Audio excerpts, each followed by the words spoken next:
A US enterprise can approve an AI personalization program because the revenue model looks clean. A pilot shows relevant offers and stronger conversion. In quarterly planning, the upside is easy to defend because revenue lift can be modeled from observed behavior. The harder part is that the cost of producing that lift sits outside the same line of sight. The initiative looks like a revenue lever before it registers as a new operating cost floor.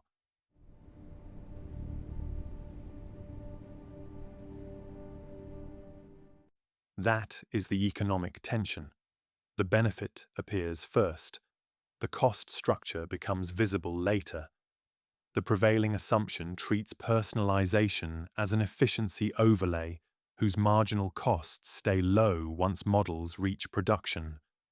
In practice, granular decisioning creates recurring commitments in data processing, feature computation, and low-latency serving.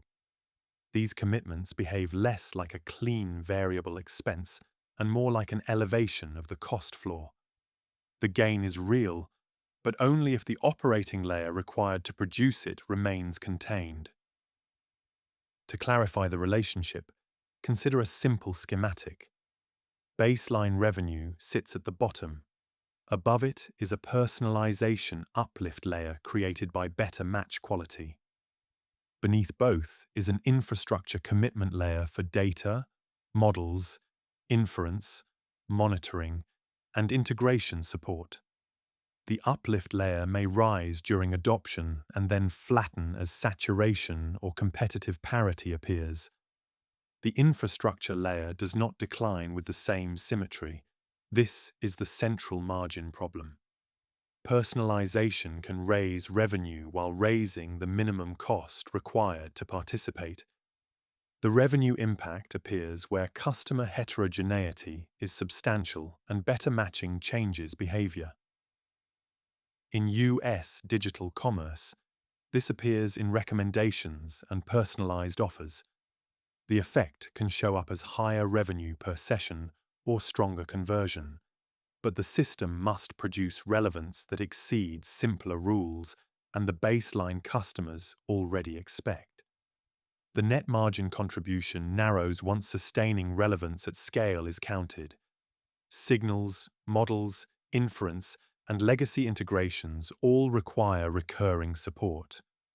What appears variable in theory often becomes step-fixed once the system is live. The cost does not disappear when revenue growth slows.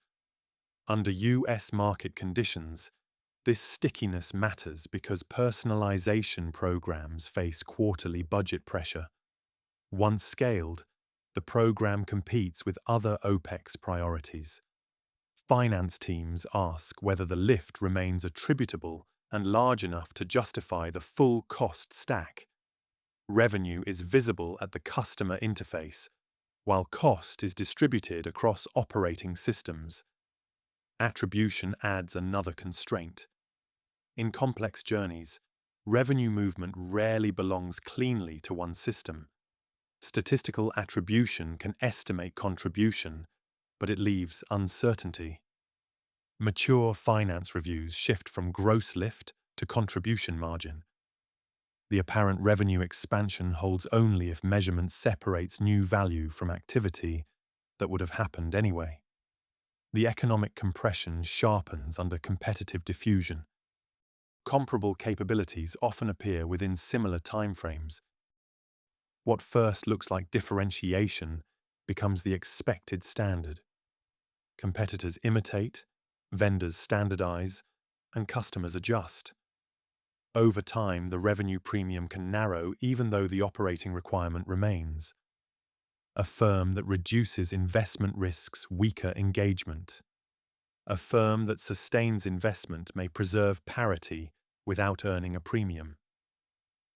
This is where the economic model becomes clearer and more constrained. Personalization can increase revenue by improving match quality, but it also raises the operating floor through infrastructure, data maintenance, inference capacity, an integration burden. The advantage is narrowed to the spread between attributable revenue response and the full cost stack required to keep that response alive. Operating leverage makes the effect more sensitive. Personalization shifts commercial responsiveness into automated systems with fixed or step-fixed costs. When revenue grows and utilization remains high, this leverage can support margin expansion. When growth moderates, the same leverage amplifies contraction. The margin holds only while personalization creates demand that cheaper decision rules would miss. The illusion of revenue expansion is strongest in the early phase. Pilot data often comes from narrow segments and concentrated attention. The model may perform well before full variation, seasonality, and legacy drag. The early signal is useful, but it is not durable margin evidence. As adoption scales, supporting conditions become more demanding. Data coverage, signal freshness, model performance, and operational integration must hold. If these weaken, revenue response continues in attenuated form while the cost base remains in place. The economics shift from net value addition to participation cost when relevance becomes a baseline requirement. This does not mean personalization lacks economic value.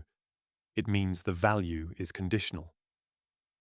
Firms with proprietary data, direct customer relationships, and tightly integrated systems have a stronger chance of sustaining advantage.